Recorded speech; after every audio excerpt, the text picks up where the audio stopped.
Good afternoon. My name is Alistair McPherson. I'm the Chief Executive for Plymouth Energy Community and Peck Homes. Really pleased to welcome you to this afternoon's webinar, where we are concentrating on the learning that we are assimilating from our work in exploring innovation required for affordable, net zero, community-led homes. I hope that's why you're here. If not, you know where the door is. If you are here for that, we're going to take this through, probably take us about 90 minutes, maybe slightly more towards the end. And I am going to be your MC for the session. So just got a slide that I will share now that will set the context for what we're seeking to do. So hopefully everybody's seeing that. So yeah, firstly, introduction. So I'm Alistair McPherson. I lead Plymouth Energy Community, and I'll talk a little bit about what Plymouth Energy Community and Peck Homes are in a minute. We are going to run through that broad agenda that is there in front of you right now, which will involve talking about where we are with the need for these kind of projects and the kind of model that we are seeking to test, the innovation model, the Energiesprong UK kind of led approach to building net zero homes. And then we are going to be hearing from and about the 3 participants in the design competition that we have been running to test the innovation in that space. And then at the end, we'll be bringing together what we believe to be the headline learning points from that. At the end, it's an opportunity for questions, of course, as ever, and we'll be encouraging people to put questions into the chat along the way, and then we'll be fielding those questions at the end of the session. So that's our intent. We will be focusing on our ambitions to build homes on this site here. Background to that is, I guess, who are Plymouth Energy Community? So Plymouth Energy Community is a charity and a social enterprise focused on local solutions to the net zero journey. So we are interested in getting local people at the heart of a fair and affordable zero carbon energy system. And we do that in a number of different ways. We do that through supporting people on that journey, and most substantively that is supporting those people that are struggling with the affordable warmth issues and the cost of living crisis and tackling fuel poverty. And we also seek to tackle that from a kind of more, I guess, longer term systemic kind of approach to putting the community at the heart of the assets that we know we need for that net zero transition. So we're a community wealth builder in the form that we build assets, we're renewable assets to date, that are based on a business model that provides revenues to support our further work in the community for those struggling with fuel affordable warmth and other projects in climate change. So in a simple expression of that is that we take the surpluses from our renewable generation activities and use those to support other projects in the affordable warmth and climate change space. That's what we do.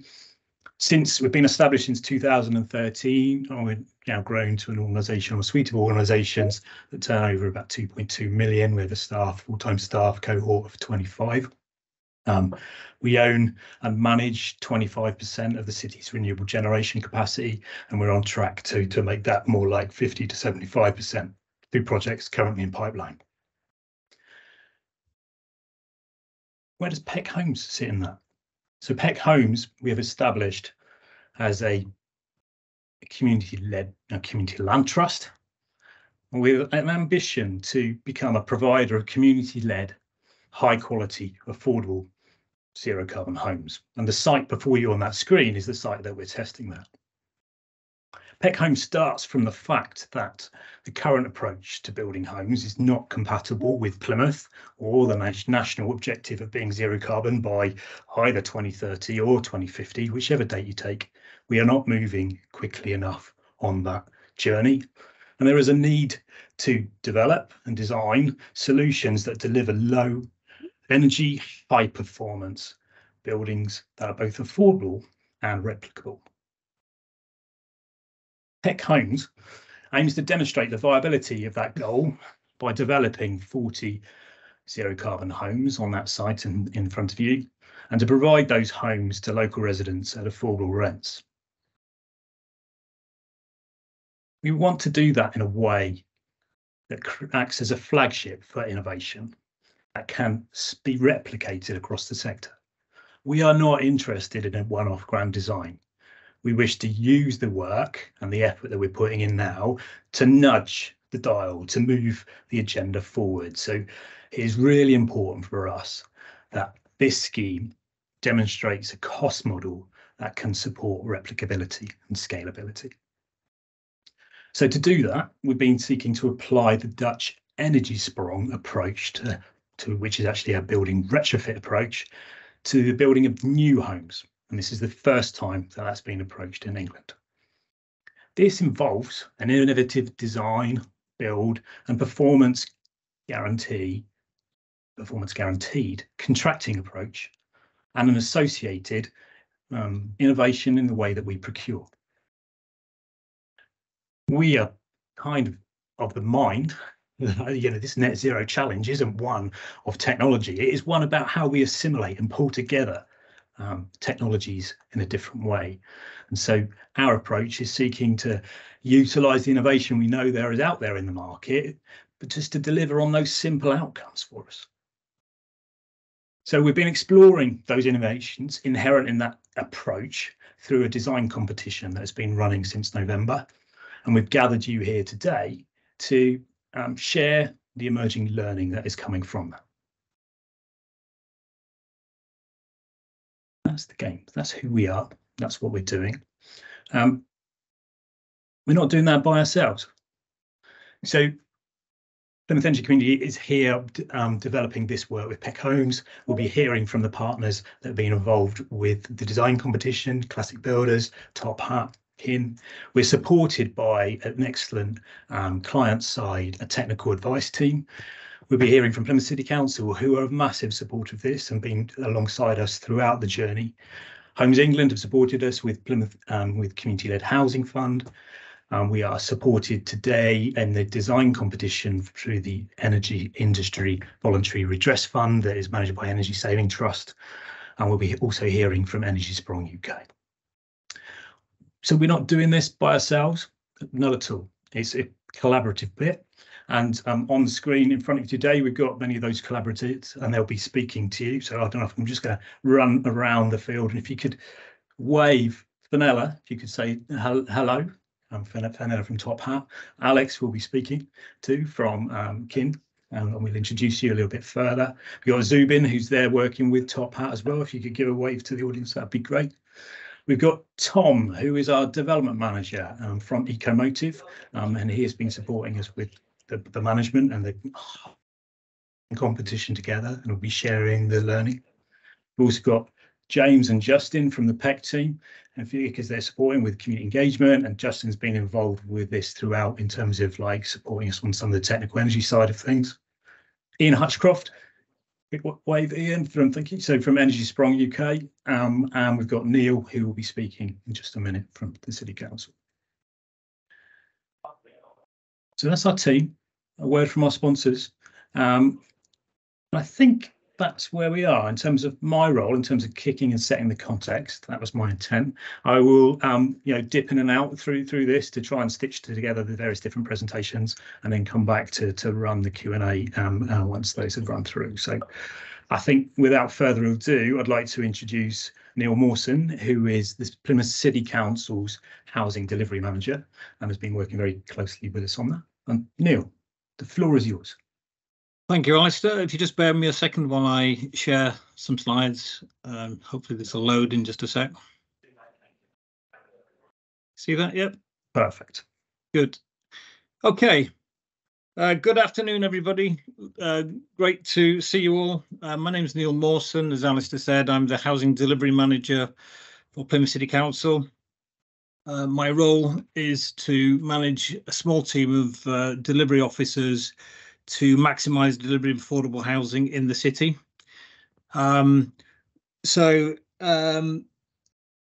just like to say thanks to Peck Homes. I've been involved in this project for a couple of years, but I think it's important to recognise the City Council's partnership role with Peck Homes on this project. And I'm just going to outline some of the issues for the City Council in terms of housing pressures.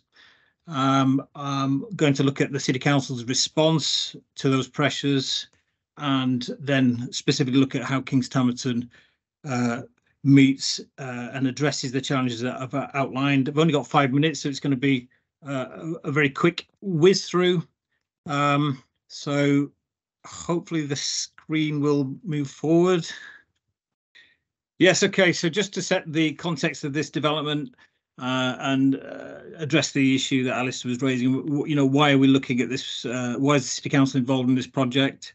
Like a lot of cities in the southwest and UK in general, actually, we do have a major issue in terms of need for housing. Currently, there are over 11,000 households on the Devon Home Choice waiting list. That's a significant increase from pre-pandemic levels. Several thousand more people on that list now in need of housing. In parallel, we've got a homelessness crisis. I think record numbers of households in bed and breakfast, including families with children living in bed and breakfast. Clearly not a situation that we want to prolong at all. And at the same time, we've got 1 in 5 people in the city that have a long-term health issue or disability. And very topically, we've got around 14% of households in Plymouth who are in fuel poverty. And in some parts, the less affluent parts of the city, that's considerably higher at 26%, which is way above UK averages. And it's also worth just flagging the fact that we've currently got an issue in terms of delivery around cost inflation, impacting viability. Part of that is to do with building regs upgrades around Part L, but actually there's a whole range of factors that many of you will be aware of around build cost inflation, in particular materials and labour. So we've got a lot of challenges in the city, and can I have the next slide, please, James?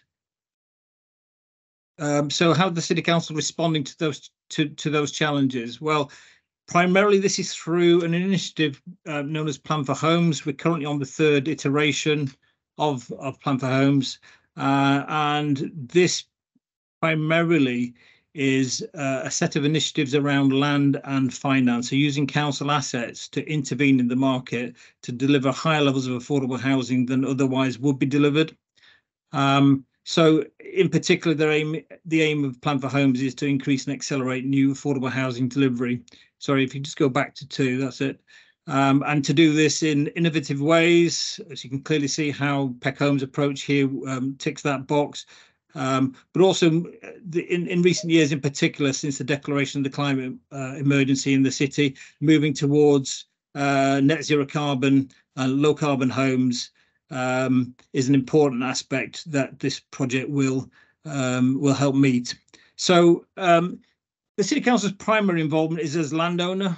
We've released more than 50 sites under Plan for Homes over the last few years, and that's more than 130 acres, which already has led to around about 1,000 new homes being delivered, many more in the pipeline.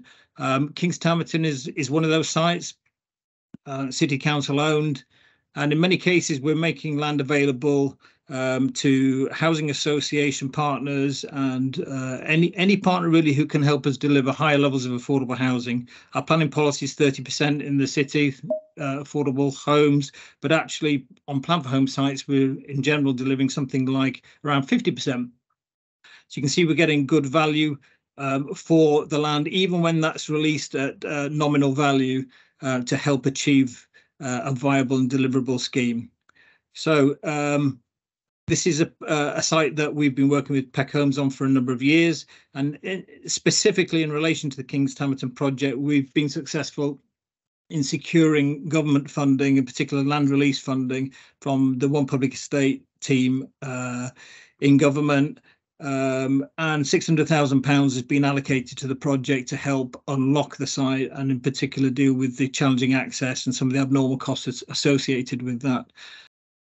So in terms of how the Kingshampton projects contributes to meeting the high levels of need in the city. I think, firstly and most obviously, it delivers in total 70 affordable homes on a council-owned asset.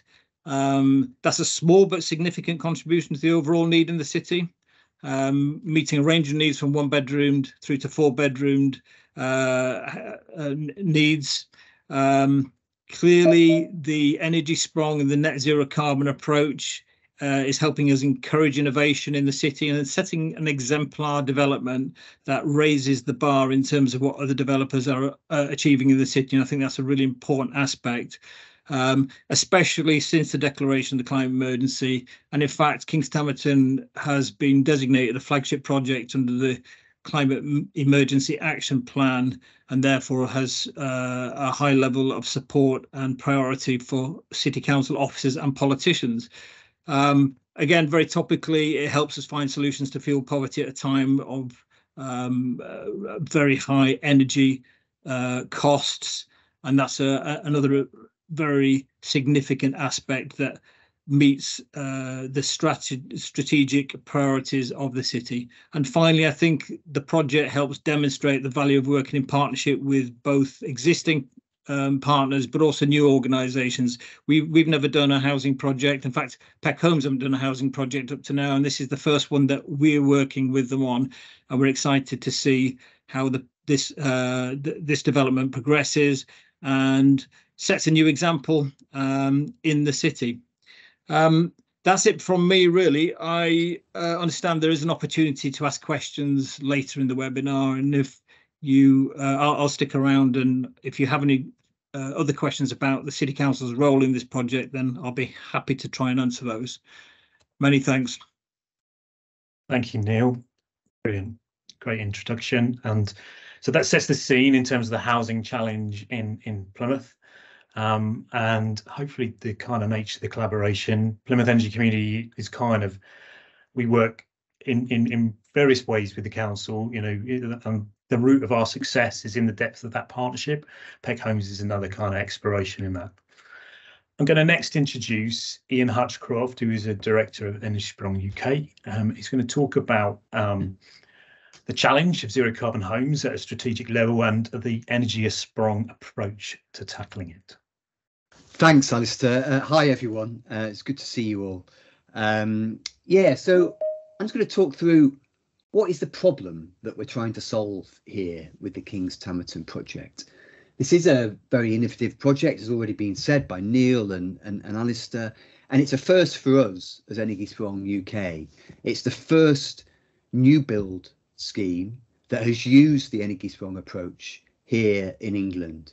It's very common in the Netherlands, where Energiesprong originates, and our work in the UK to date has really focused on what we thought was the biggest challenge 8 years ago when we started on this. We thought the biggest challenge was going to be retrofit of homes, because we thought, well, who in their right mind would continue building non-zero carbon homes that have to be retrofitted in future?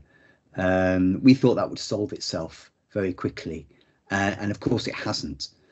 So we decided to adapt the Energiesprong approach for new build and find a willing partner to demonstrate it and help us develop it. And Peck Homes have been the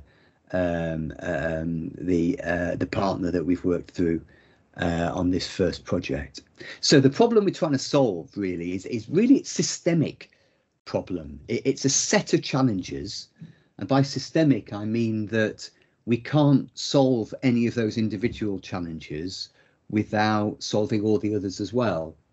So this systemic challenge is set out in our mind as one of finance. Who's going to pay for zero carbon homes? We think there's probably a cost uplift to deliver zero carbon above current building regs. Who's going to pay for that? Second challenge, closely related to finance, of course, is how much does it cost? How do we get the cost down? How do we get rid of that zero carbon uplift over time? There's nothing intrinsically more expensive than business as usual building regs homes. In fact, some technologies should be cheaper than the fossil fuel ones when they're operating at scale. Third challenge of demand.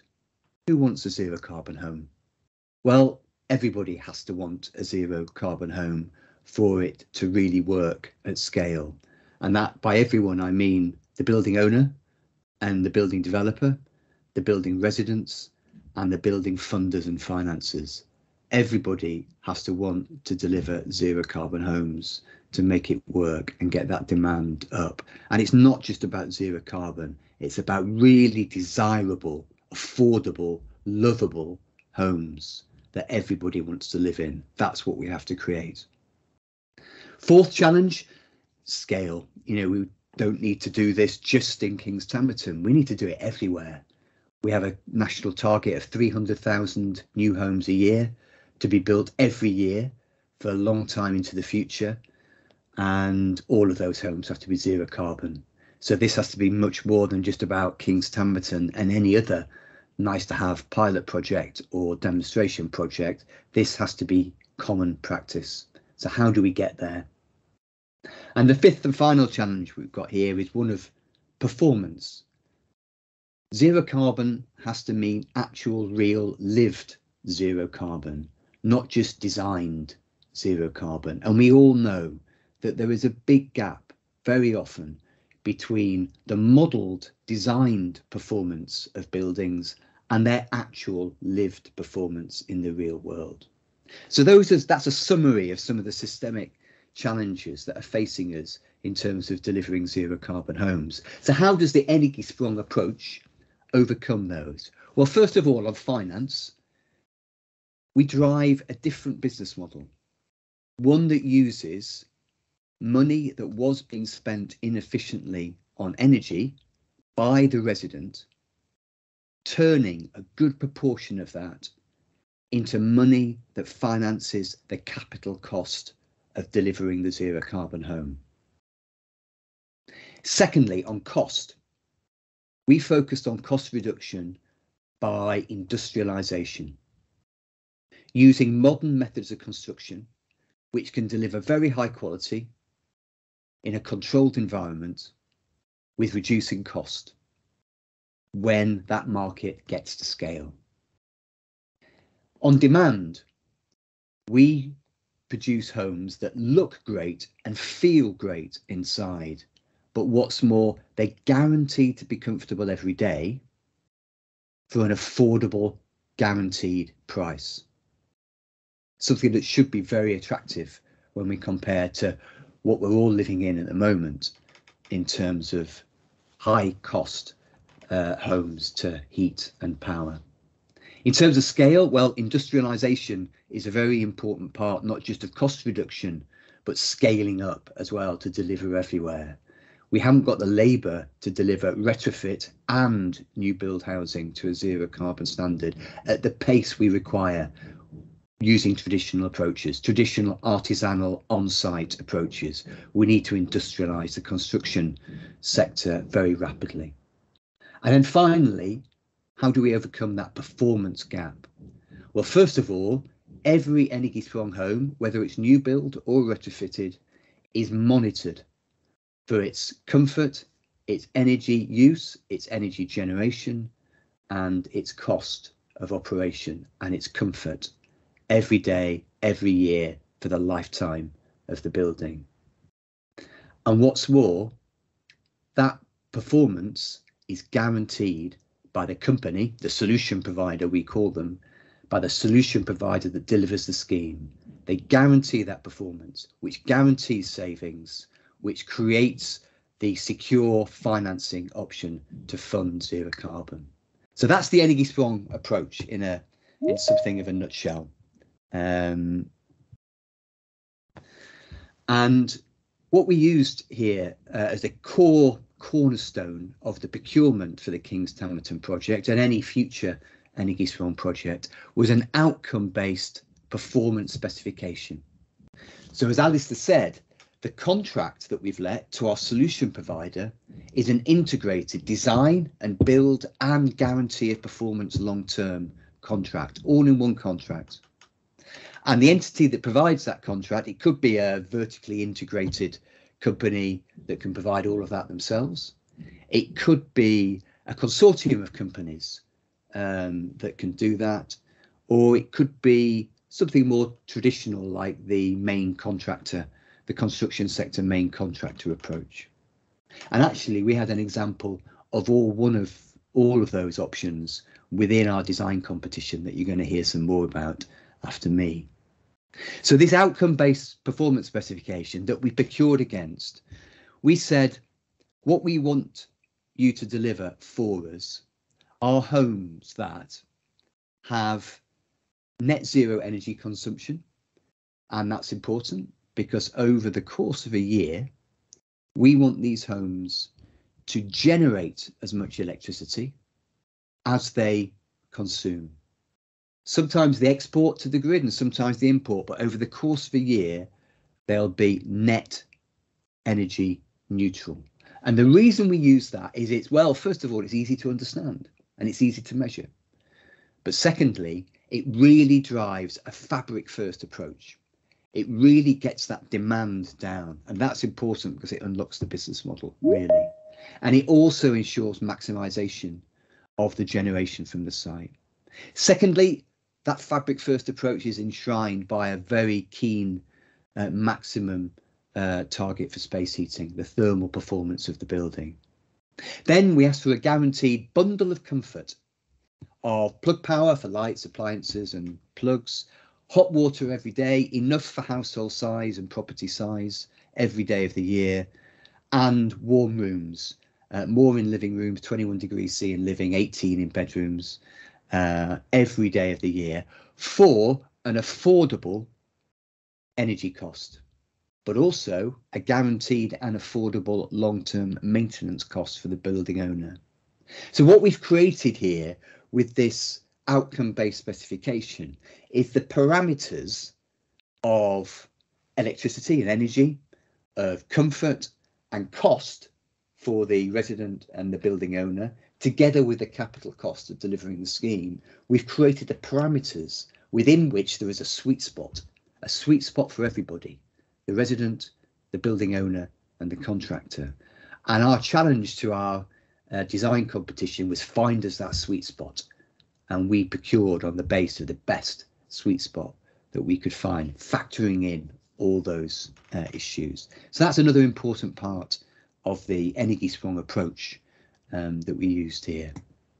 And finally, just to get your heads around our thinking on the business case here, the all-important financial solution for zero carbon homes. So you'll see here 3 bar graphs. On the left is a traditional home built to current building regs.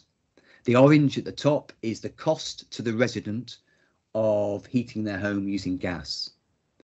And below that, the blue element is the cost to the resident of powering their home with electricity. And the greeny brown element of the bar at the bottom is the rent. So that's the traditional current building regs approach. Looking forward to the future, we're going to have the Future Homes Standard, which is more than likely not going to have any gas involved in it, which is a good thing. Get rid of the fossil fuel. It'll have electricity in it as its source of heating and electricity, more than likely for the vast majority of homes. But there's a problem with that, in that when we start doing this at scale and retrofitting 27 million homes and delivering 300,000 new build homes as well, all to Future Homes Standard, we've got an issue then in terms of the cost to the grid. That's a lot of electricity demand still. It's quite a lot of cost to the resident still. And the peakiness of that demand in the winter, even though they're using heat pumps more than likely, is going to put a severe strain on an already constrained electricity grid. So there's a significant grid cost problem there. Going to the Energiesprong approach, what we're saying here, what we're saying here is drive down the total energy cost, drive it down to a minimum, and that creates a headroom for that comfort charge, the dark brown element of that bar on the left. And that comfort charge can be financed against to unlock the the new business case, and that comfort charge goes from the resident to the landlord as an additional charge, in return for which they get a guarantee of affordable comfort every day of the year. So a quick whiz through. If you want to know more about that, put your hand up and ask us a question, or go to our website and have a look. Thanks, Alistair. Thank you, Ian. So that's the kind of context, the strategic challenge that we're facing, you know, which could be summarised as like, how do we cover the capital uplift cost of net zero? How do we finance that? We've been testing that, as we said, through the design competition. And before we get into the results of that design competition and the responses to it, I'm going to introduce Tom Beale from Ecomotive, who is Peck Homes Development Manager and has been coordinating that. And he's going to, again, provide a little bit more detail about the challenge and the specifics of the site and our approach. Tom, over to you. Okay. Let me just start here. Thank you so much for a good introduction from Alistair and from Ian. So I'm not going to labour the point around our strategic ambitions, but just a very quick reminder. So we're coming into this with the fundamental aim of delivering community-owned, warm, affordable, desirable net zero energy homes. By net zero, we mean the site should be a net exporter of energy. We're looking to create innovation. We're looking to create a model that we can support the rollout of more zero carbon homes without there needing to be significant grant support every measure.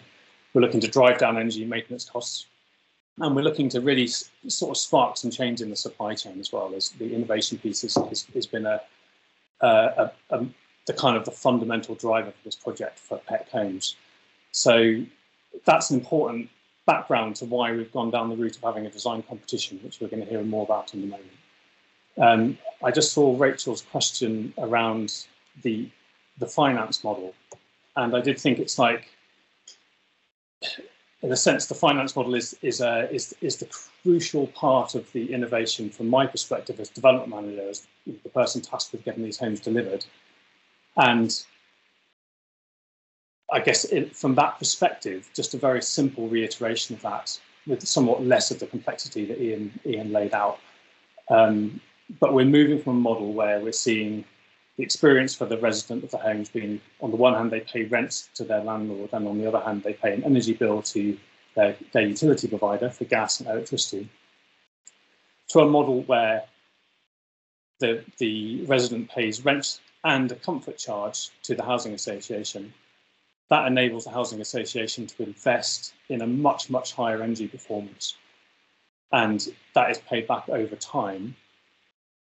The experience for the resident, we hope, will be that they will have more reliable bills and overall lower bills, and that their homes will be zero carbon in their operation. And hopefully that unlocks the capital finance needed to get there. That's what we're testing at a very fundamental, very basic level.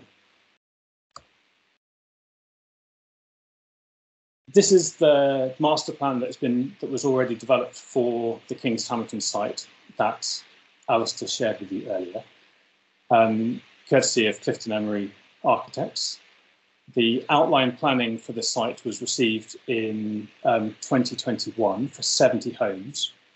We're focused today on phase 1, so the north end of the site, which is for 40 affordable homes. The plan is that they are 100% affordable. We are actually making a shift from targeting affordable rent to social rent due to policy changes at Homes England and from the City Council.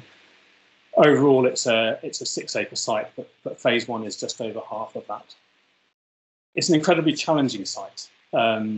It's actually been earmarked for housing, I believe, since the mid-1980s, and there's been various attempts to bring it forward, and it hasn't been brought forward yet. The topography is extremely variable. It's not only very hilly, but it's also kind of hilly in several directions. You may be able to see the contour lines just etched out in white across that. So there's complexity and expense in that, and access to the site is not amazing. So in terms of building houses on it at all, it's quite challenging. In terms of MMC solutions, we felt like that might be an additional challenge. But in order to realise the ambitions of the Energiesprong approach and zero carbon housing, and to drive the innovation that we've talked about, Peck Homes launched a design competition last year. After an initial market testing, 3 consortia were selected to bring forward full bids on the basis of the outcomes-based contract that Ian talked about. So not just a design piece, but also kind of the successful bidder would be invited to go on to build the site out, and would be required as part of that to provide a performance guarantee, so we can really lock down the energy performance. And that is crucial to kind of underpinning the idea that we're going to be able to capitalise upon it, finance against that. The 3 consortia bring a range of technical approaches of different consortium members. They engaged in a very kind of collaborative process over 16 weeks over winter that's just passed. And I think it's worth saying that Peck Homes also made a lot of effort to be a good client. So we also invested heavily in our own advisor team, the technical support, to make sure that we understood the challenges that were being brought to us, that we were able to scrutinise the information that's being put in front of us, and hopefully to work collaboratively to get the best possible solution. So yes, just worth a brief nod to our team, Chorus, our employers agents, who have been really kind of helping us innovate around the contracts form, Cornwall Community Land Trust, Energiesprong UK, and Greengage, who have been our technical wizards. So I'm going to stop there, and we're going to start hearing some summaries of the design competition. Thank you, Tom. So I'm going to introduce next Alex. Alex Wycroft from KIN, who is the director, I believe, and co-founder of KIN, who are a sustainable design architecture company. I'm sure he'll have more to say himself. But so Alex is the first of 3. You know, we talked about 3 participants in the design competition. So yeah, we had KIN, we had Classic Builders, and we had Top Hat, and so we'll be hearing summaries from all of them. So Alex, can I ask you to go first? Next slide, please. So just to briefly introduce KIN, we are a design development and community enabling company. Essentially, we provide a sort of all-in-one solution for organisations, councils or housing associations or community-led groups who are looking to deliver sustainable homes, and that's all the way through design and workshopping, funding and delivery. And we specialise in projects often that involve a significant amount of innovation, like this one, or where there is significant community participation planned, like this one. So this project was absolutely up our street, and we've been excited from the initial market testing to be involved. And we collaborate as part of our model with stakeholders, whether that's clients, communities, or members of our own team, and this project is no exception. Next slide, please. So this is a really ambitious project, as you've heard already, and it involved innovation across the board, and as you've also heard, a really challenging sloping site with difficult access. So our proposed model was a consortium, a very partnership alliance working approach with the design team, construction management team, and offsite manufacturing partners, including Frame UK, very established timber frame company in the southwest down in Cornwall. And we tried as much as possible to also have a really local team, again, of embedding skills and knowledge and reinvesting in the local area. And a lot of the companies you can see on the screen at the moment are industry-leading companies in the sustainability sector and in offsite manufacturing. And it's really critical to have the right professional team, that's design and construction side, to ensure, as you heard earlier, that design intent get delivered, whether that's during construction or in the quality assurance phases, and especially in a project like this where we're procuring so early and you're locking in so many decisions early. And again, to actually have the skills around the table to involve the community meaningfully. Next slide, please. So one of the key starting points for any sustainable development where you're looking to deliver sustainable outcomes is getting the big moves right early. Especially on this project, we've got to deliver high quality design. We've got to deliver extremely cost effectively to meet quite a challenging capital cost budget. So one key area we saw to do this was to review sort of inefficiencies or issues around the existing master plan and dwelling types. This is obviously understandable. This is not a resolved scheme when we inherited it. It's outline planning only. And in that, see some opportunities to actually improve quality and reduce some planning risks. Next slide, please. So what we did was we revisited the master plan. We looked at a way to terrace the site. What you can see here is central sort of spine road running through the site. The buildings on the left are houses, the buildings on the right are flats arranged into blocks, and then community green space to the east. What this did was create better access and walkability. All of the homes here are accessible, even all of the flats. More green space retention. We managed to better integrate, we felt, blue and green infrastructure and not spread that out so much. Fully pedestrianised all of the green spaces. They don't have car parking on their fringes, a bit more child friendly and child safe, for example. No inactive frontages. The original master plan had some locations where we had long boundary walls facing the main roads, trying to engineer those out. And we talked through some alternative proposals and layouts with the client, acknowledging that this is always going to be a draft at this stage, ahead of any community involvement. But this is just showing you one layout.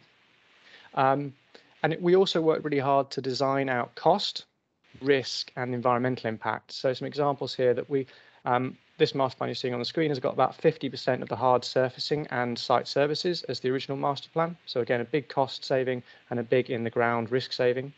We designed out all of the retaining elements, concrete retaining elements, which were substantial. Again, massive embodied carbon saving there as well as cost.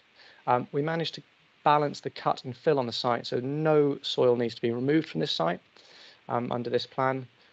We also reduced and simplified foundations and tanking, so there was no stepped party wall details, for example. And we rationalised down, which we'll talk about in a minute, the dwelling types to just 4 dwelling types, rather than having lots and lots of subtypes to have to deal with. And there are a few other sort of resolutions of some technical issues like the levels as it moves into phase 2, just making sure that this master plan was set up for later phases of the project as and when they came. We also tried to allow for the addition of additional dwellings, whether those are houses or flats, to actually help the viability. Next slide, please. So if we zoom into the homes themselves then, we're having to deliver very high quality, high performance and within the CapEx budget, as we've said. So we did a lot of work around optioneering, whole life benefit sensitivity studies, and that's for both the fabric and the M&E strategies. And so the aim here was to be very fabric first and also really, really rationalise the house types and what we were doing. So we're down to just 4 house types, 1 for each size of home, and improved and standardised form factors. So we don't have a mixture, we don't have any detached houses, for example. We've got short terraces and blocks of flats, all with very similar form factor. And what this rationalisation does means that we have standard solutions across the scheme. We don't have need for different levels of fabric performance, windows or insulation in different homes, or therefore accepting they're all the same, but we have different performances for those homes. Better for fuel bill equality. We get better performance for the same cost. So actually this scheme, we're able to deliver passive house as well as Energiesprong for the same capital cost budget, essentially. And essentially we're spending money on quality and performance, not on solving complexity that's been baked in by accident at the start. The offsite solution is a passive house certified panelised timber frame system.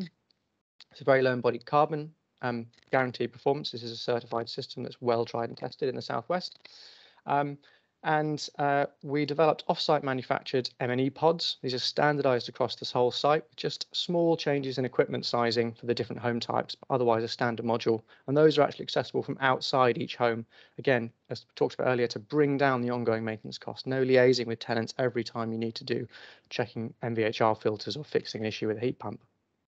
And smart controls and monitoring them for all the homes as well. And we made in this improvements to the roof, which meant we got more PV generation out of essentially the same overall roof footprint. Less overshadowing, for example. All the homes accessible, all dual aspect for daylight and ventilation, and summer comfort regardless of orientation, without any external shading devices, which can get, you know, one of those late stage costs that you don't realize early and then you have to deal with later. And essentially, there are no good or bad homes. All of the homes on this site are equally good. And as I said, extra homes if needed, which could be either flats or houses, to flex during that community engagement and planning process. Next slide, please. So in terms of energy system, we looked at both individual systems, one per home, and communal energy system options. And we found that a communal system, a community microgrid, was better than individual systems for a range of reasons.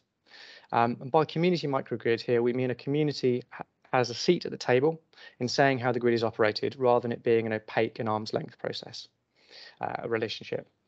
So some of the key advantages are that there's actually a reduced capital cost of a communal system, given you have one system and one grid connection. And again, from a maintenance point of view, one system to maintain. Better self-consumption performance, i.e. more of the energy can be shared between homes on site rather than exported to the grid and then having to be bought back at a worse rate. And that's because we can share energy between homes. Each home isn't individually connected to the grid. There's also some significant financial income advantages for the grid services and arbitrage that we can offer with a microgrid and the buying power a microgrid brings. And those are only going to increase over time as the grid gets smarter. It also protects residents more from volatility in the energy market than individual connections, for various structuring reasons of the finances. And there's a lot of flexibility in ownership and financing options, especially useful given the capital cost budget.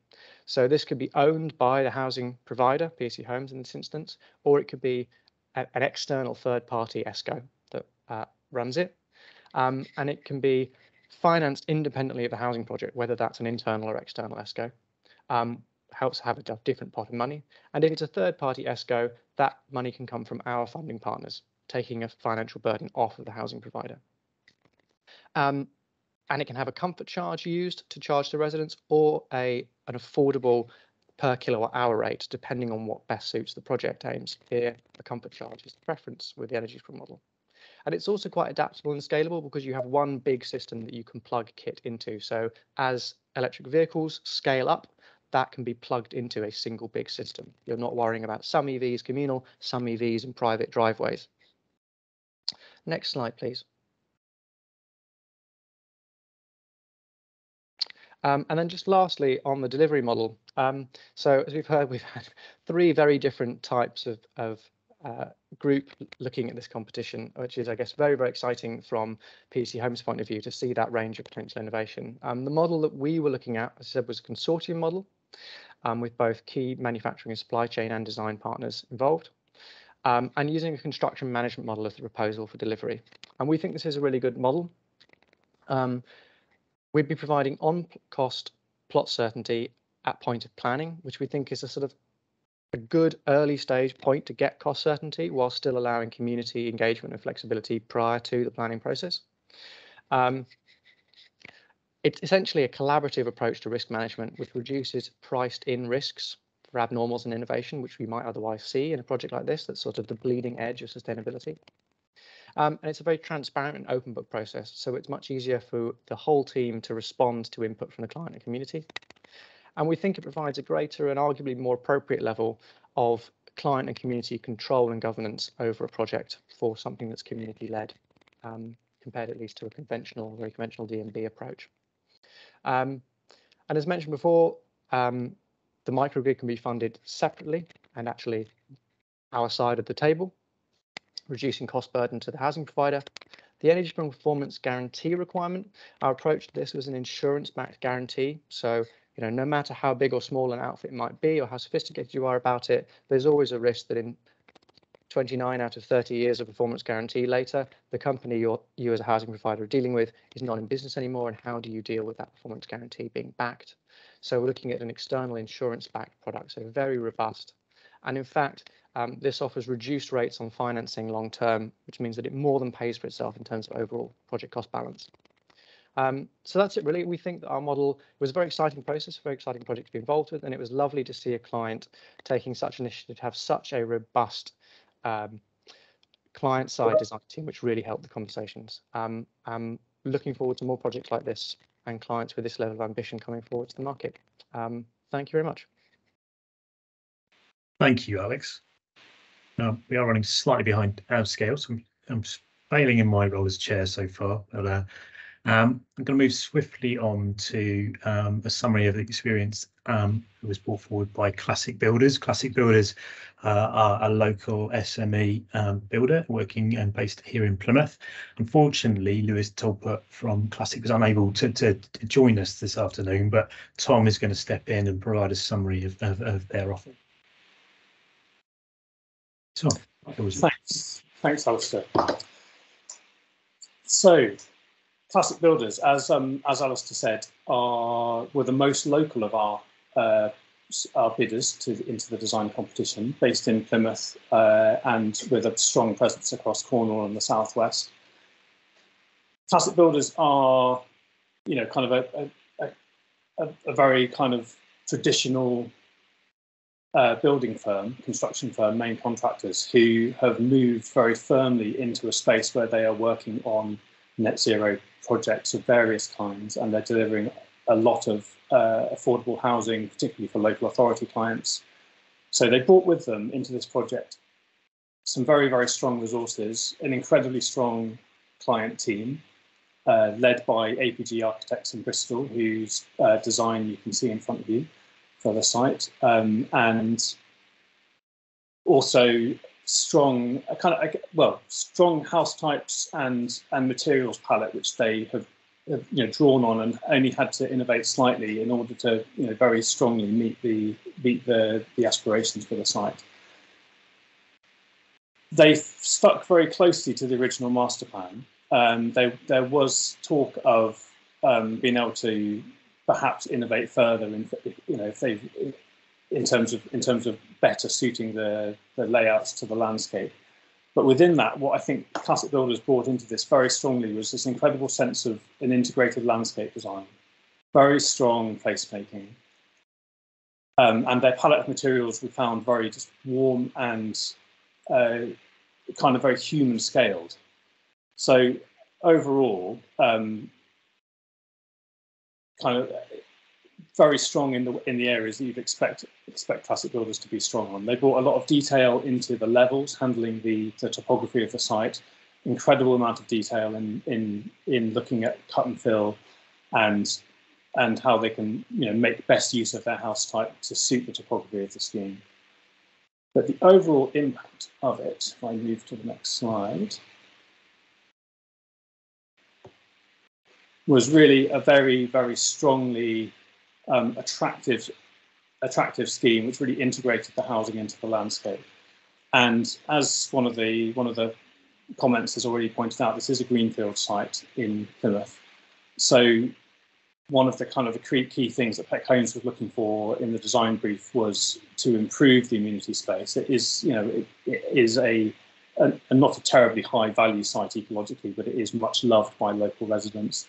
So the integration of a SUD system, biodiversity, and a playable landscape featured very strongly in Classic's bid to make sure that the landscape served both the new residents of the future scheme, but also the local neighbourhood who already used that site and for whom it's much loved.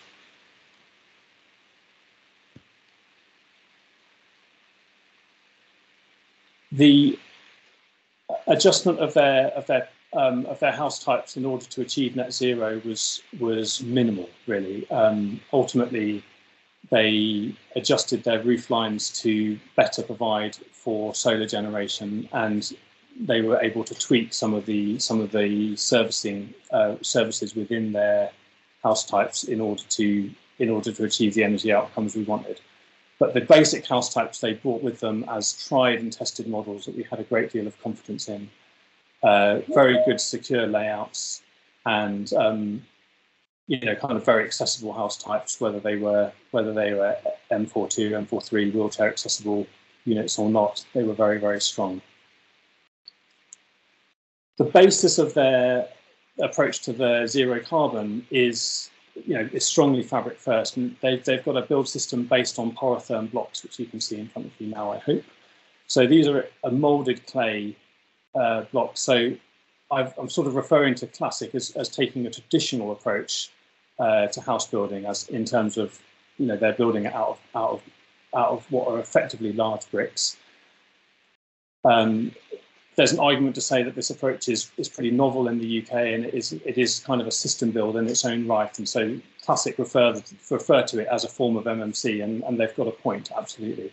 But the major thing to note is that the very, very high ecological performance of this system, both in terms of its incredibly low embodied carbon, it's very recyclable, it has a strong lifespan, its thermal performance is very, very impressive, and they were able to produce an incredibly strong performing fabric shell for their homes based on the porotherm system. This is a system which you'll see used commonly all over Europe. It's very, very common, but in the UK, Classic builders are one of the few people who are able to deliver using this system. And the impact in terms of air tightness and overall thermal efficiency was great. And you can see in front of you the way that they've just tweaked the roof lines to maximise solar gain on the south-facing side, and this enabled them to produce a strong energy performance, albeit they actually technically missed out on achieving net zero, but only really just through an omission just to put enough solar panels on the roof, and there's space for more. So it was a technical fail, but very, very close, and one of the easiest to remedy kind of issues that we might have faced. I will stop there. Thank you, Tom. So last but not least, I want to introduce Zubin Masters and Fenella Loudon from the Top Hat team to talk about their submission. Over to you guys. Thank you. Can everybody see my screen? We can. Perfect. Yes, thank you for having us here today. I have to say that the whole process has been interesting, fun, challenging in various degrees at various times. Obviously, from our perspective, we've just thrown some names up on the board there. So we work with Bond Bryan on a number of projects, and I'll let Zubin tell you more about what they do in a moment. But on this, we were also working with Sands Consulting and EDP.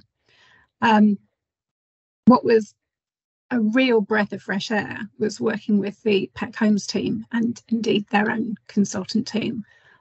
It's very rare that you get into a tender situation where you can actually get live feedback, and it's so valuable, and it just means that we're both going to get something out of this. So hopefully moving forward that will just continue, because it's been a great part of the process.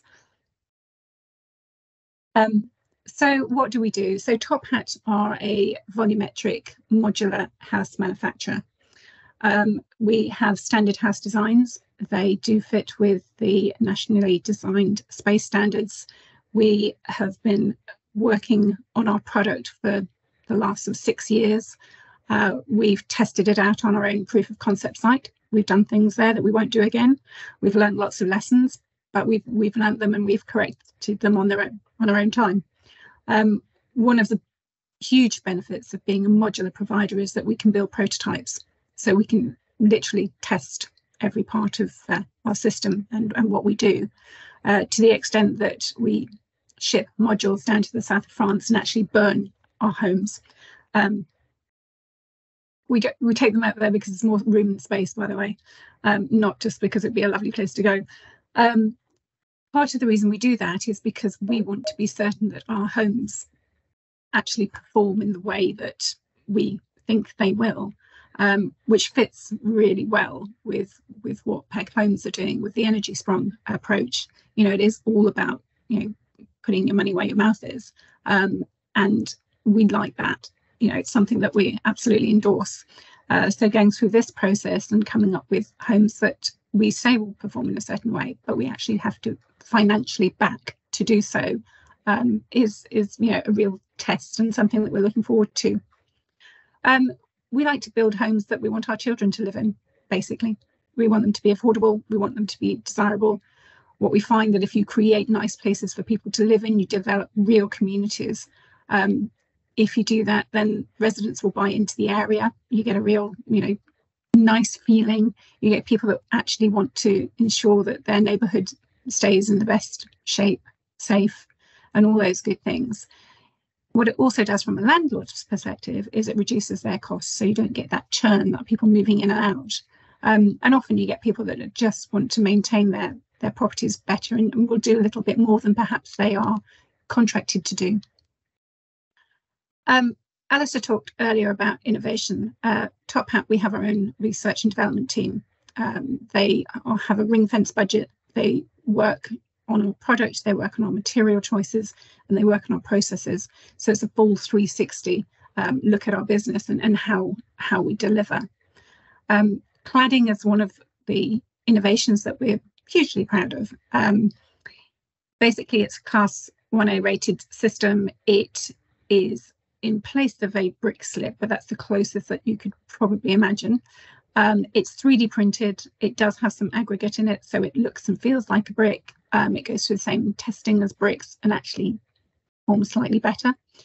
The other benefit to it is that it matches any local vernacular. So, Plymouth, I grew up just over the water, so I feel that I can make comments like this, but there's a lot of different housing types within Plymouth. But we can match and we can pick out various styles that exist within Plymouth. It also has a much lower carbon footprint, so it's produced using about 10% of the carbon of bricks, which is a great result. It's also lower in weight, so that means that our houses are overall lower in weight, so they're about 50% lighter than a traditionally built house. What does that really mean? It means that the foundations are simpler. It means that the costs for those foundations are usually lower, and it also lowers the carbon footprint. So it's a little bit of a win-win. Oops, sorry. Energy. So this is something that is really, really interesting for us. So Top Hat's first driver, our first focus way back when, was to look at embodied carbon, because we realised that over 50% of the carbon within the life cycle of a house is within that construction phase. So for us, it's always been really, really important. That said, our homes are already ultra low embodied carbon, and we can get those to net zero embodied carbon very easily. So the next focus was looking at primary use or operational carbon. Now that means different things to different people, and obviously Ian went through the what that means as far as the Energiesprong is concerned, Energiesprong approach. You look at that through various ways. We look at it through fabric performance and how we heat our houses. We look at it through generating power through PVs. On this site, we've looked at altering the roofs. So we've looked at asymmetrical roofs. We've looked at side to side or back to front. A number of people have mentioned the topography. It's not an easy site. It comes with its challenges. But instead of having, people associate modular houses with being a sort of, one size fits all, there is some flexibility. And I think on this site, we've really shown that and used that. We went along the lines of having standalone power or standalone energy solutions for each house. We believe that will give you more longer term flexibility. So whether that's through different suppliers, whether you decide to sell houses in the future, we believe that just gives the best option.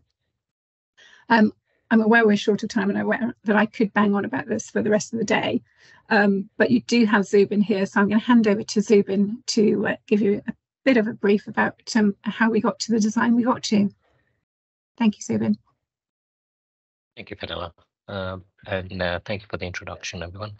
I'll just briefly touch on our approach to the master plan and the design development for the scheme. So we worked alongside Top Hat for a number of years with the research and development teams, sort of helping them refine their product and also develop products for the apartment types, etc. Whereas we're currently delivering 3 sites in the southeast, and this is the first site in the southwest, which we're really excited to deliver. Our approach in terms of the overall master plan has been to work quite closely with the existing outline planning, but primarily focusing on ensuring that it is a landscape-led scheme. It focuses on the energy efficiency aspirations for it, but ensuring that also that the scheme really sits well within its context. And Fennel has mentioned the topographical challenges, and so working alongside our landscape team, ensuring that the scheme embeds in with the landscape. So the master plan provides 40 homes with good connections and links out to the landscape. And it prioritizes both the sustainability aspects as well as providing high quality design using the Top Hat house types. Planning it also incorporates fundamentally sort of eco-friendly materials. Ben has already touched upon the 3D printed brick, but we also looked at timber as one of the key materials in the construction, which is low and embodied carbon as well. The green spaces within the master plan then sort of optimize the amenity space, but also ensuring that the solar orientation for the houses and the apartments is sort of optimized on the site, and ultimately looking to minimize the carbon footprint of the overall development. Next slide, please, Vanilla. Architecturally, as Fennel has touched upon, we've looked for inspiration to the local Plymouth vernacular.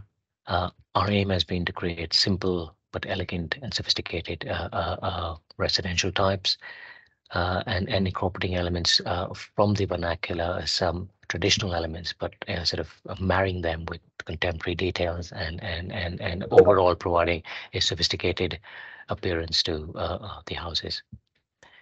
And again, as I said, we had to give special consideration, particularly to the site topography, ensuring that the house types marry up and with the topography and the orientation of the slope. Next slide, please.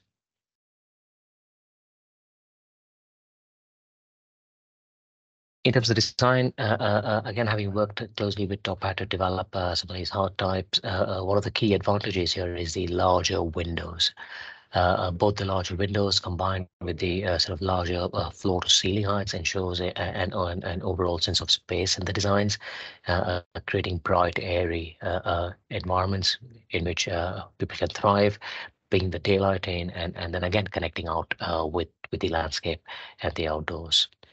The use of timber, of course, helps both to reduce the embodied carbon, but also generally improve the well-being of the use of the house based on a natural material, and then in combination with other natural material and the landscapes to create a healthy environment.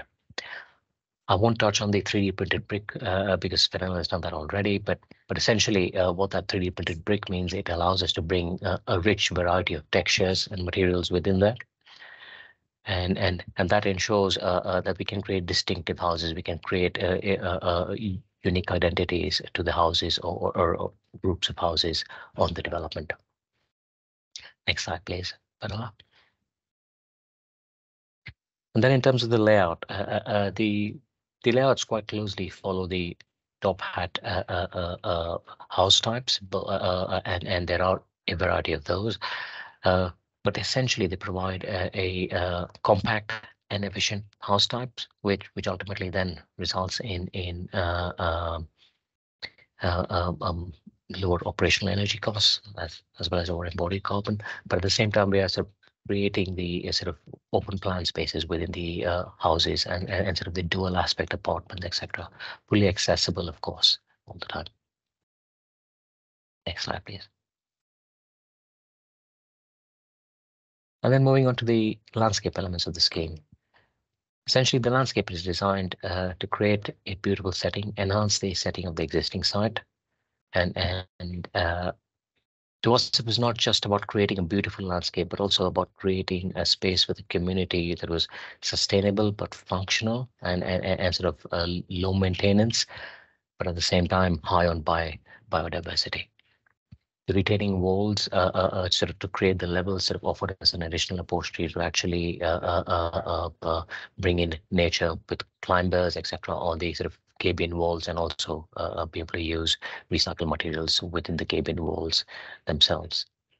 Ultimately, our proposal aims to create a beautiful and functional landscape setting that is a true asset for the community for the years to come, including pathways across the site, creating a central plaza which sort of creates a community congregation space, and then building on some of the elements that were identified within the outlined master plan. One more minute, please. Next slide, please. On to the last slide. And then this is just samples of some of the material elements that we've been also the key features within the site that we're looking to develop, refine, and enhance as we take these proposals through the next stages. Things like developing the orchard, which was part of the initial master plan, enhancing the retaining walls, making the most of the plaza space, making it a pedestrian-free zone, ensuring that the community can congregate there, building in discrete amenity spaces like the bin stores and the cycle stores, etc., where we're using hard standing materials. We're looking to minimize them, but also make them impervious, pervious rather, so draining well, and then maximizing biodiversity through meadows and hedges, etc. But ultimately, sort of creating an environment which people can enjoy for the years to come and can live and thrive in. Next slide, please, for now. And clearly, sustainability was a key item on our agenda for this scheme. We were aiming to create a development which was genuinely ultra low in embodied carbon through its materials, through its construction, through its structure, and through the transport and the emissions generated by the trips to site. The fabric and the overall compact nature of the unit types meant we're minimizing operational costs, and the overall house types are looking to exceed current environmental legislation and performance requirements. I think that's about it for me. I know we're short of time. We could go on forever, Alistair, but yeah, No you worries. probably thank us. That's good. It's only a sign of passion, isn't it? So that's great. Thank you for those presentations. So as we talked about at the beginning, we've run this competition because we recognise this isn't the normal way to procure, isn't the normal way to contract, and it's not the normal way to engage with the market. And so we were fortunate enough to be supported by the redress, or the Energy Industry Voluntary Redress Fund, and City Council, Plymouth City Council, to run this competition. And key to that is like capturing the learning in relation to our energy approach, and what have we learned from that. So I'm going to get out there and say we have appointed Top Hat as the winner of the competition. So congratulations to them. I'd like to congratulate Alex for the innovation they brought to the table through the process, as well as for Classic, who are not here today. And this process has been challenging and difficult. We knew it would be from the outset, because we're trying to do something different. So I'd like to thank personally for all the teams and the way they engaged that process. In moving that, I want to move on to Tom, who's going to he spent some time capturing some of that key points of learning alongside that kind of journey. So Tom, over to you. Thank you.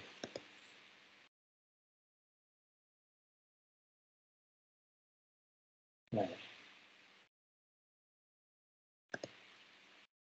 So the design competition process was really quite phenomenal. The amount of work that happened over the course of those 16 weeks was very impressive from all of the bidders.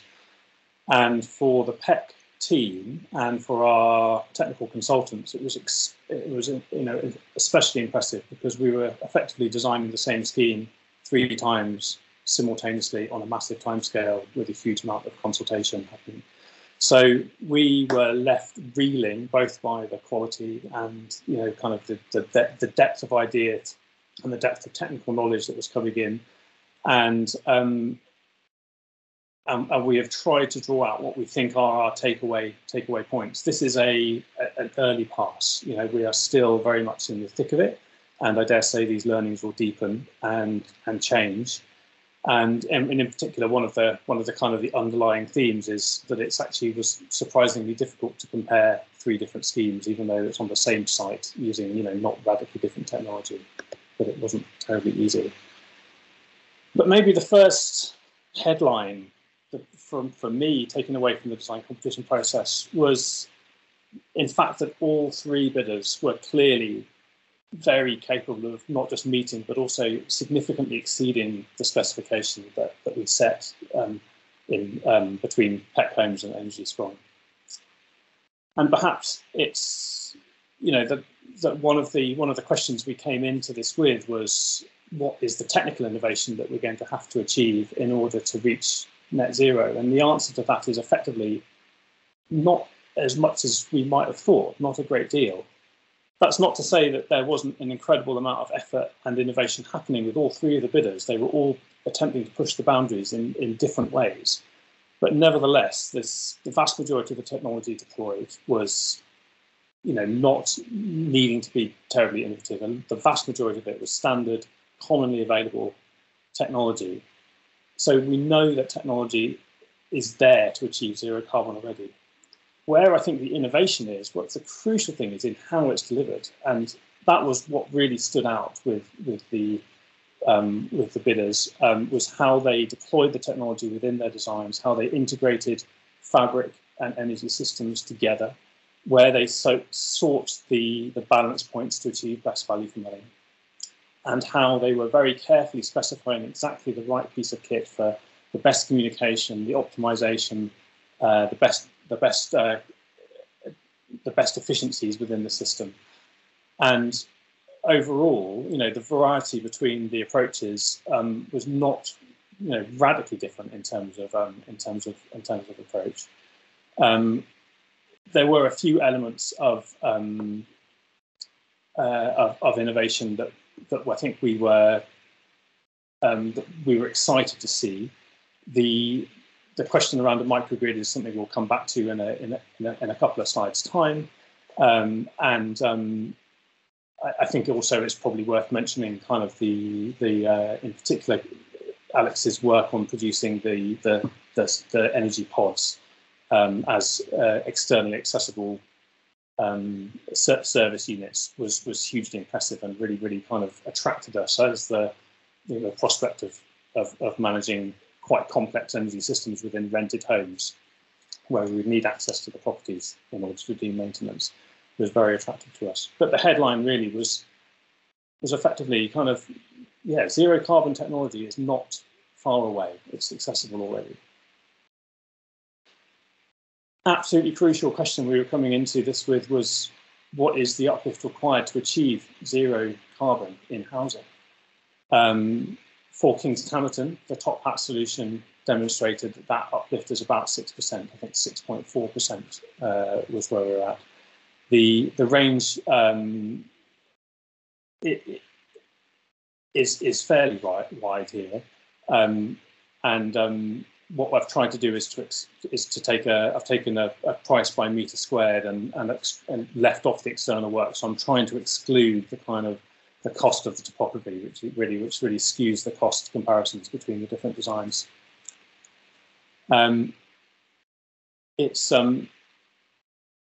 These figures are based on are compared to the figures we had prepared by our QS prior to the design competition, which was basically for building to current building regs.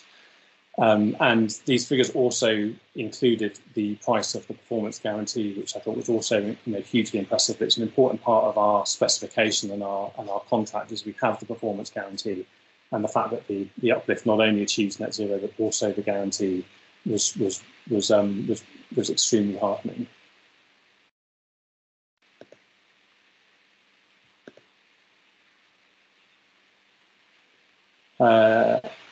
Just very briefly, the embodied carbon in the scheme was not, was not part of how we assessed zero carbon.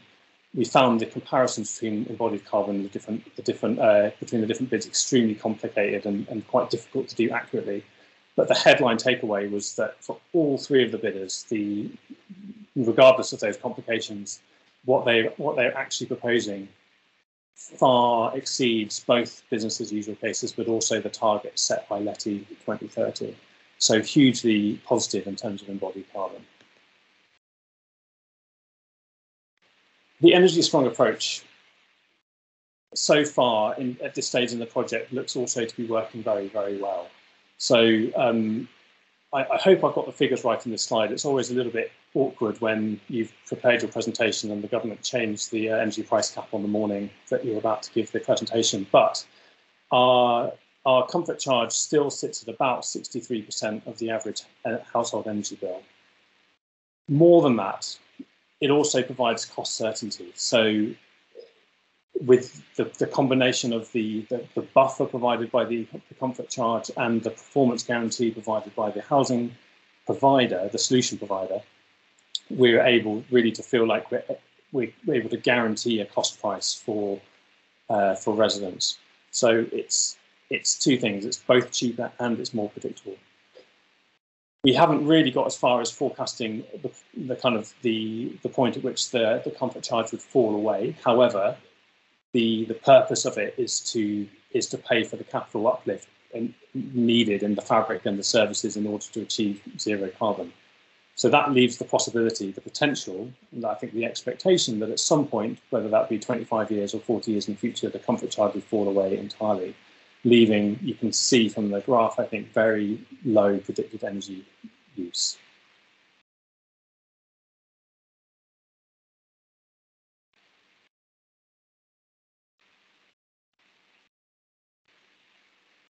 And then crucially, can the comfort charge pay for the capital uplift required in order to achieve net zero?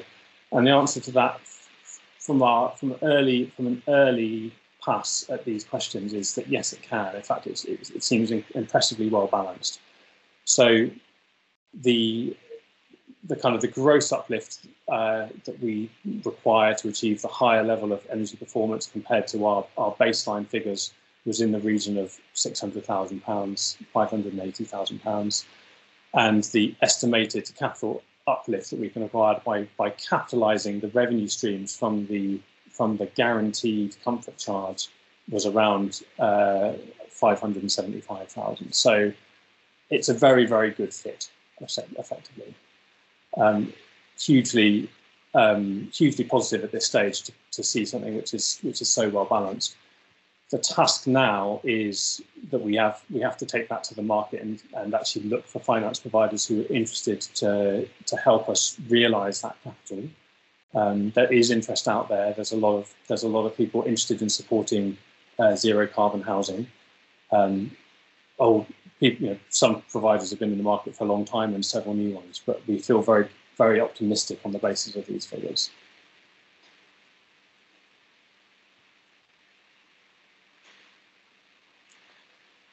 I said I'd come back to microgrids. We entered this process with a sense that the option of installing microgrids and creating ESCOs as a way of owning and managing the energy infrastructure was a solution that would achieve net zero without the additional costs that I'm talking about. Two of our bidders considered microgrids very actively. One, Kin, actively proposed one, as you've heard now, and the others have gone for in-house energy solutions. Kin's microgrid solution really led to a very significant reduction in the capital cost to PEC in the region of £500,000 net, whilst it also better protected tenants' energy bills from price rises. It better balanced the energy across the site, and it had a number of additional benefits, such as grid balancing from the substantial battery that would have been on site. Some of the benefit was tempered by the removal of the comfort charge income, but financially, this was a very, very strong performing project on our spreadsheet. However, oops, sorry, stick that slide just for a second. Sorry, I'm wrong way. Yeah, so however, basically, in terms of the ESCO itself, it had a risk profile that we just felt unable to extend ourselves to. And I think that possibly this is, one reflection would be that possibly this is a failure of doing an innovation project which is so close to market that actually maybe we weren't able to step into a space of supporting the more innovative type work. But effectively, under low energy cost scenarios, the viability of the microgrid was also became marginal, and so it just felt like a risk that we weren't able to, we struggled to support. So I think our takeaway from this is that microgrids, feel like a really, really strong part of the future energy solution, but we haven't been able to go there yet on this particular project. And the outcomes-based contracting, so far, a massive success. We feel like this process has produced very, very strongly integrated energy and fabric designs. The performance guarantees are provided at no cost or low cost to us. And those are key to capitalising the comfort charge, as I've said. So ultimately, we feel like this is going in the right direction. So we're optimistic that the next stage, which is to actually demonstrate that there are finance providers out there who would support this approach to house building. We feel like we've got a very strong business case to make on the basis of this design competition.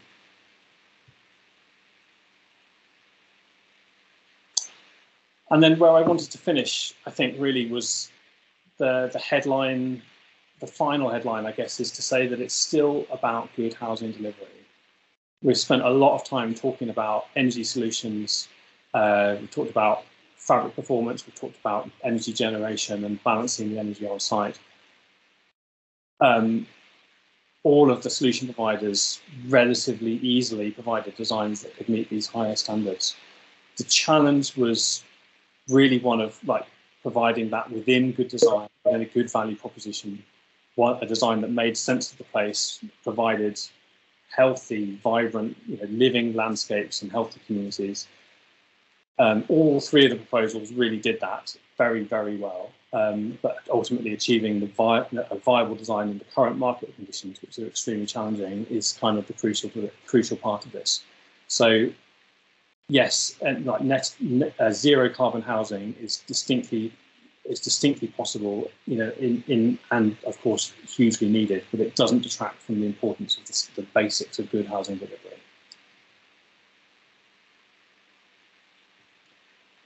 Right, I'm going to close there. Thank you, Tom.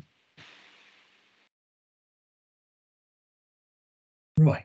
So a lot to digest there, and questions coming in thick and fast in the chat. So intention now is to pick off some of those questions. There's been some answering of those questions, in the chat, but I think it's worth for everybody, so you don't have to just read them, that we kind of visit those.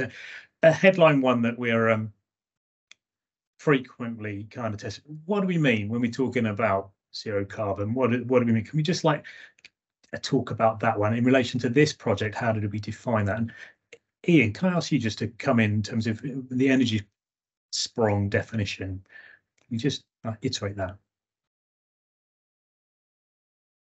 You're muted. Sorry about that. Yeah, we believe the zero carbon future will be electric, and so the Energiesprong performance specification requires no fossil fuel on site and an all electric solution. It also requires an electric solution which is sustainable for the local electricity grid and the national electricity grid over the long term, as that national grid transitions to a zero carbon grid by 2035. So currently, homes, both new build and retrofit, that meet the Energiesprong performance specification are about 80 to 90% less carbon than the average UK home at the moment. So there is still carbon emissions from Energiesprong homes that are delivered today, because there is fossil fuel in the electricity network at the moment, but that is really minimised because of the specification, because of the requirement for really high thermal performance, less than 30 kilowatt hours per metre square per year, by the net zero energy annual outcome, so that the properties net off between export and import from the grid, and the something else that I was going to say, which is going to be really interesting, and you've missed out because I can't remember what it is. But yeah, that's what we describe as zero carbon, basically all electric, but importantly grid friendly now, and as we transition, by minimizing demand absolutely down to a minimum, and generating and storing very often on site as well. And that makes these homes compatible with a zero carbon grid, which we are due to have by 2035. Thanks, Ian. Another question, important one, around, I guess, diversity within this space, and you know, within this project, but generally within the sector. And Rachel from Bristol's posed a question. You know, our friend, the question is about, you know, the level of diversity within our scheme and within our community, and you know, I think her answer to that in the chat is that whilst we might not, from the Peck Home side of things, we may not be very diverse here, we are diverse in the background, and that we have strong female representation on our board. But I was interested, like, really for Mel and Zubin to just to talk to that in terms of what you're seeing in terms of change in that space and the sector grappling with the issue of ED&I. I think from our perspective, it's a lot simpler. You know, as a modular house manufacturer who have a factory environment, we don't have any of the heavy lifting that was associated with you know, traditional construction. So I think the industry's standard is about 9% for the construction industry, for 9% are women. We have 19% at the moment, and trust me, there's a lot of us out there that want to increase that number. When it comes to diversity, you know, across the piece as well, we do recruit using various channels available to us so that we can increase diversity. Although slightly different, we have a young gentleman working for us up in our factory who is profoundly deaf. He couldn't work on a traditional construction site because it would be too dangerous for him. You know, there's things that change every day. Life changes. If you've ever walked a construction site, then your access routes change all the time. In a factory, that doesn't happen. So from our perspective, we can employ people with greater needs than you would ultimately find on a traditional construction site. Thank you for that. Yes, Billy. As an official practice, we're very proud of a pretty diverse workforce, not only gender diversity, but also just international diversity in terms of races and cultures and everything else. We have 35% female, but we also got diversity from every single sector as well. And the scheme itself is quite diverse. The 3D printed brick makes give the safe option to create a lot of diversity in the design as well, in terms of top hats offer. Thank you, Stephen. We have another question in there. Just I think for Neil, really, from a policy perspective, does Plymouth City Council have a community-led housing policy? Yeah, it's one of the themes under Plan for Homes, something that our cabinet member has long supported. It's a number of this project is one of a number of different community-led housing projects in the city. It's not a policy as such, I would say. It is something that's encouraged, and we look for opportunities to work with community organisations in the city to deliver housing locally to meet local needs. So as I say, this is one of 4 different projects in the city. that we're currently working on, and actually I think is going to form part of a future plan for homes as that's refreshed this year. So it is very much embedded within the city's priorities for housing, affordable housing in particular. Thanks, Neil. There was a question there about greenfield or brownfield site. Why is it greenfield? I'll answer that one directly. Well, it's greenfield because it is greenfield. It's because it's green. It's been allocated for housings, as it was referenced earlier, since somewhere back in the late 1980s. So it's been there as a kind of challenge site for a while. I think the City Council has, most of its homes being delivered on brownfield, but there are some allocated sites in greenfield. Why did we, as Peck Homes, choose a greenfield site over a brownfield site? We didn't. It's the site that is there that provided the opportunity to trial some innovation. So, and in terms of tackling, I guess, the biodiversity challenges within the site, that's something close to my heart. I'm an ecologist, nature conservationist from background, and so we are seeking to deliver net biodiversity gain through the process and designing that in particular opportunities in terms of linking with the wider green space on this site to mitigate the impacts we'll have within it. There's a couple of questions in the chat there around the finance model and the Energiesprong kind of model. I'm going to go to Tom rather than Ian just on that, because Tom, you had that neat slide at the beginning that just summarised that the business model and the finance, and I'll bring you in afterwards. I don't know if you've got that slide to hand, Tom. Sorry, I'll just put you in the spot. Yeah, I can just pull it up.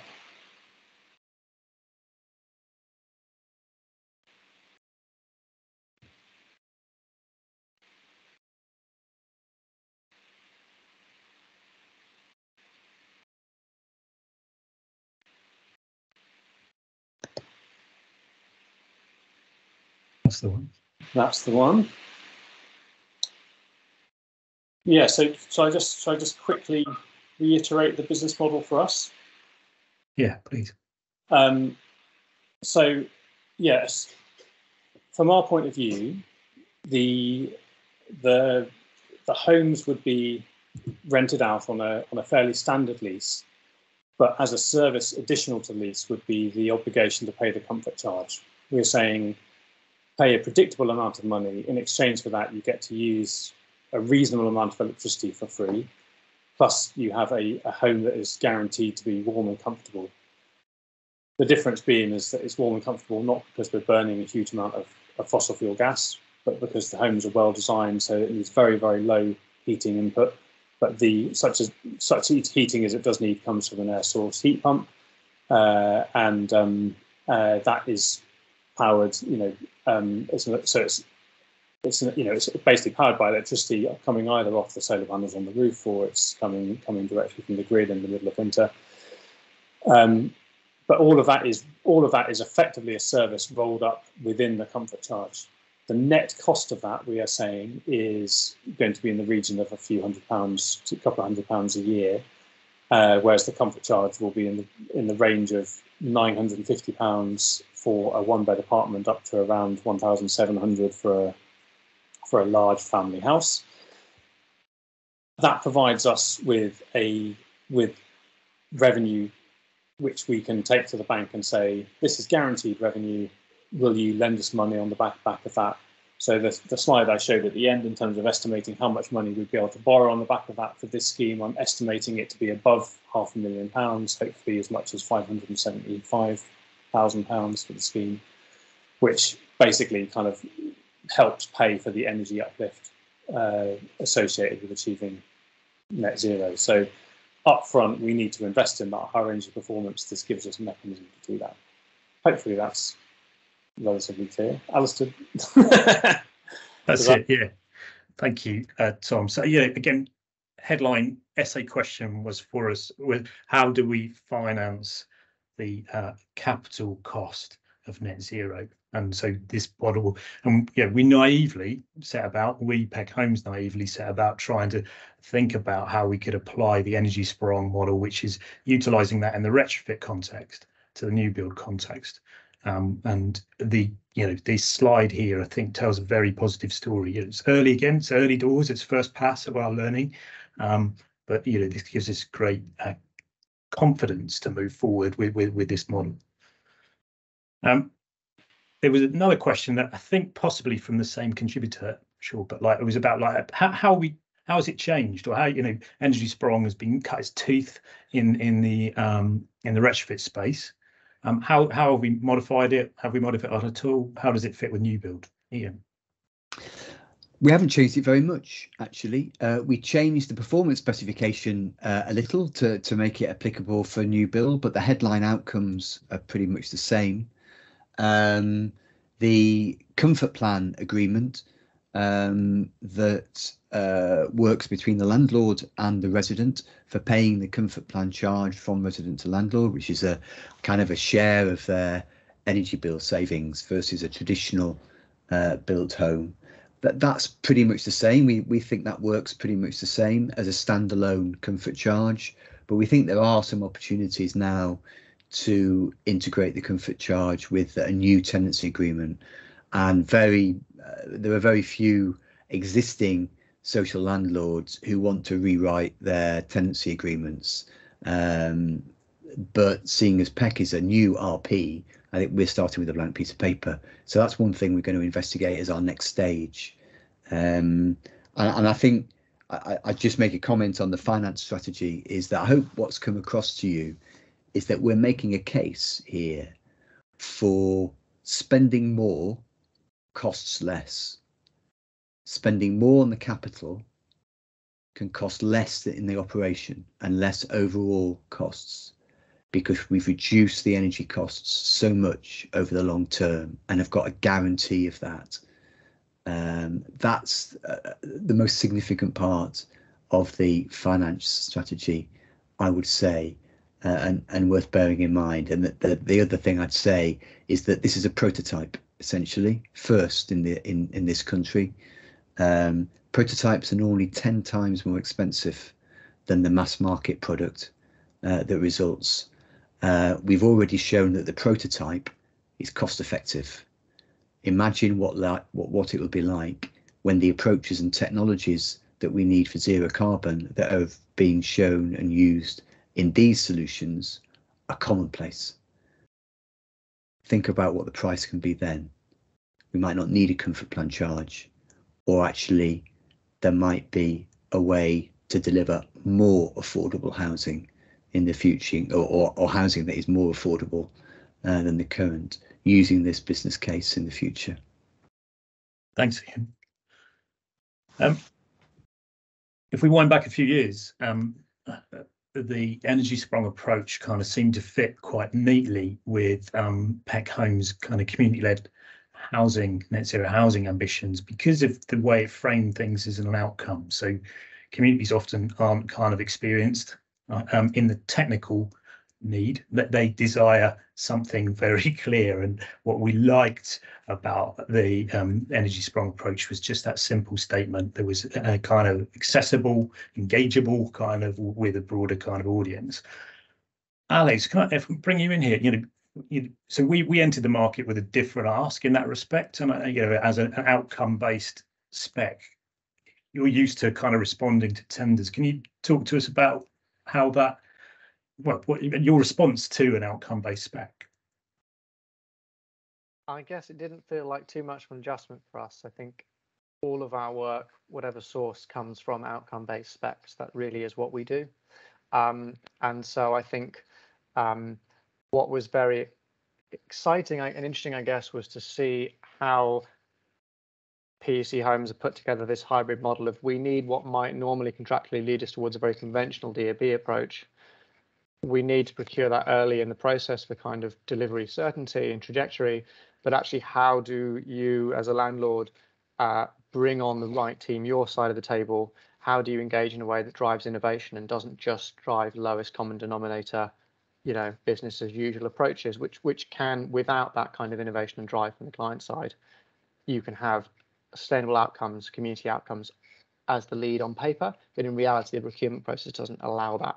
So I think this has been a really interesting process in seeing how those two can be melded, and giving teams the opportunity and the incentive to get really engaged around the table. And we've spent more time than we probably should digging into the exciting nuts and bolts of this process and how we can deliver above and beyond, as was said, above and beyond the requirements, if that is, as Ian said, the sweet spot in giving the best outcomes for the community. Thank you, Alex. That's really helpful. And it kind of leads on, maybe, supplementary question just for Nella in terms of your experience of that design competition process. I think, it's not something I think we'd all, you don't run a marathon every day, do you? But like you learn something along the way. I just wonder, you could tell us what you learned about the design competition process. I think there's lots to learn. I think from our perspective, I think we started off in one guise as a business with a business operating model of being a developer as well as a manufacturer, and soon found that actually we wanted just to be a manufacturer because we needed to specialize in a certain element.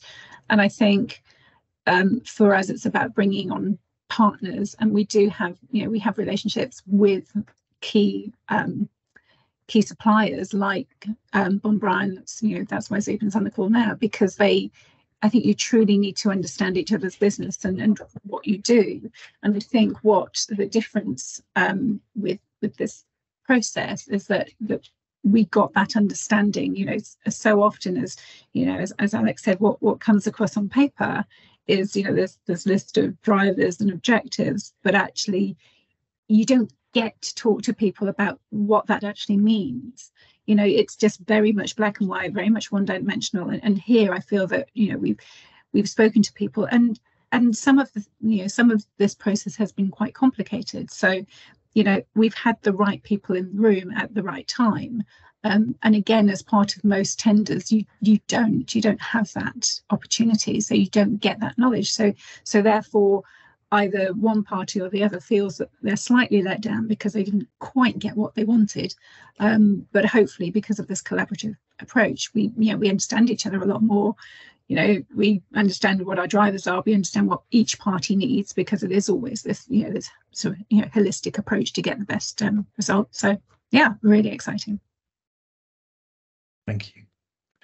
Well, unless the rest of the team are going to tell me that I've missed some essential question that's in the chat somewhere, I'm going to bring this webinar to a close. Before I do that, I think if people on the call wish to learn more about this project as we move forward, please do. You can follow us on the socials. You can sign up to become on our kind of web our mailing list by just going to PlymouthEnergyCommunity.com, and then we can get some updates as the project moves forward. In terms of moving forward, we're now working with Top Hat to submit Reserves Matters application, not too distant future, and the ambition being that we're on site in 2024. So that's where we're going next. It's exciting times, and there will be further updates and learning that come out of that process without a doubt. So our commitment is to continue sharing that and to I guess taking the best of that innovation that we're learning and making sure that it supports the market. So unless anybody else has got anything further to offer, I'm going to say good night, bring the evening to a close, and thank you for your attention and support. Thanks, guys. Bye, everyone. Thank you, everyone. Bye-bye.